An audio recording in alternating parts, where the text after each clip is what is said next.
One of the most difficult tasks I have in my day-to-day here at the clinic is in communicating complex cases to a patient who has come to me for the very first time looking for solutions to their smile. And this is actually something that when you tackle this head on with the right tools is actually quite simple.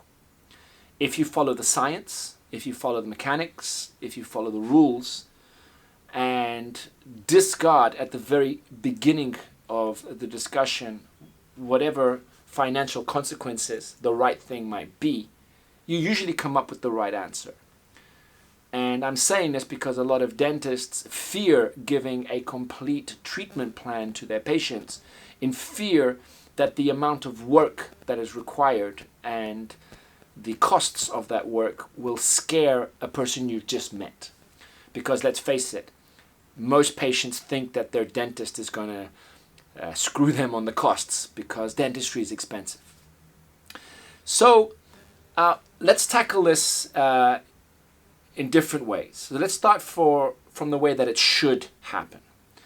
And before we get into that, I think it's important for the patients watching this is that I don't think that any dentist, at least none that I've ever met, and I have traveled extensively around the world and I know a lot of dentists, was ever trained at university in finance-based diagnostics. Let me try and explain what that means.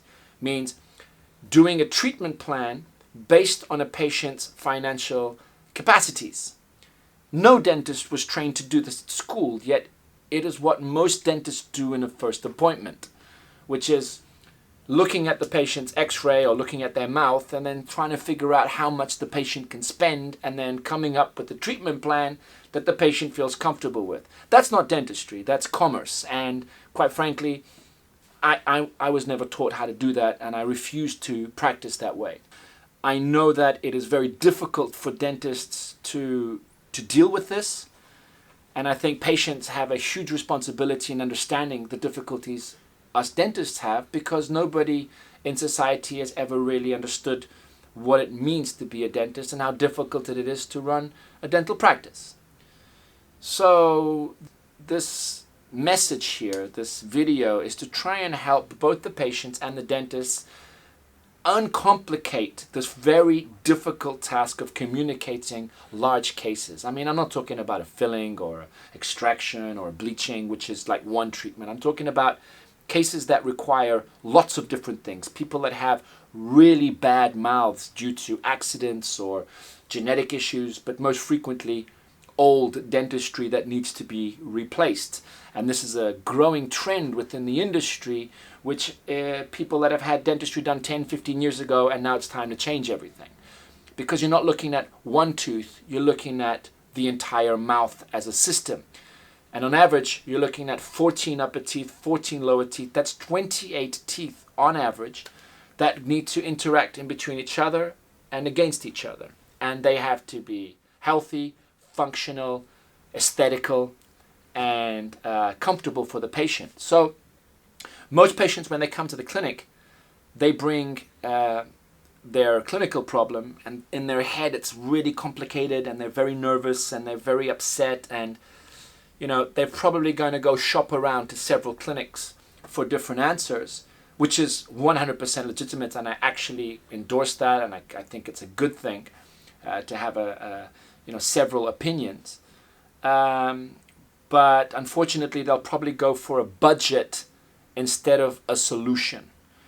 And I think it's up to us dentists and to the people that are in the industry of dentistry to explain to the general public that when it comes to your dental health, you really want to make sure you get the fundamentals right and that you don't do a partial treatment. I'll give you an example. People that want 4 teeth at the front so they can look nice for a photograph or for their job, but they're missing their back teeth due to, they've had them extracted many years ago, and what they really need are implants and some crowns at the back to support the back teeth and the bite that will then lead to longer lasting treatments at the front. Now, let's say you have a patient that's missing their back teeth and would like aesthetic on their 4 front teeth.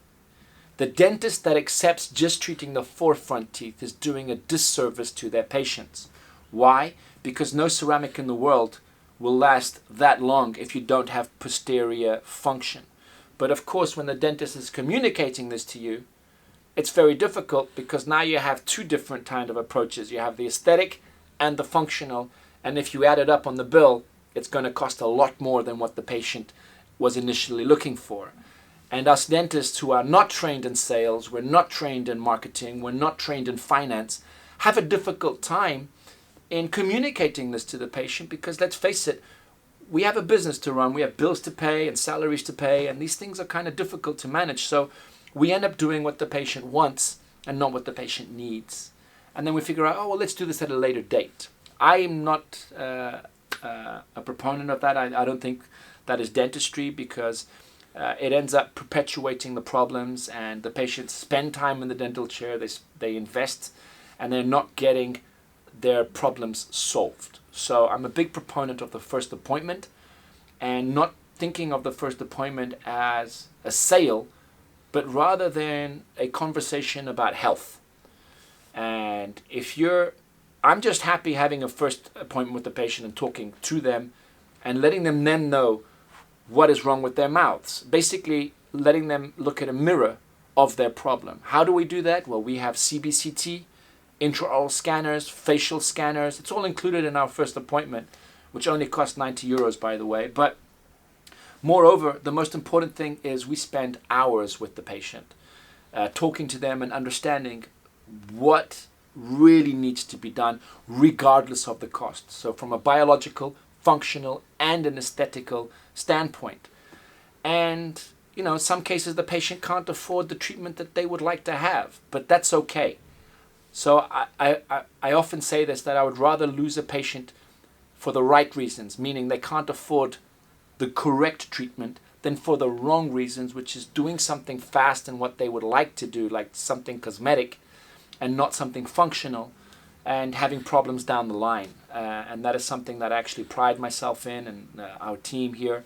And this is one of the principles of the No Half Smiles philosophy, and you can follow some of our talks on that on another video. So I've been talking extensively about this for the past 11 years in many, many countries, and it's always fascinated dentists and colleagues the coldness that we face this first appointment. And I guess it's because you have to eliminate commerce and finance from a medical appraisal.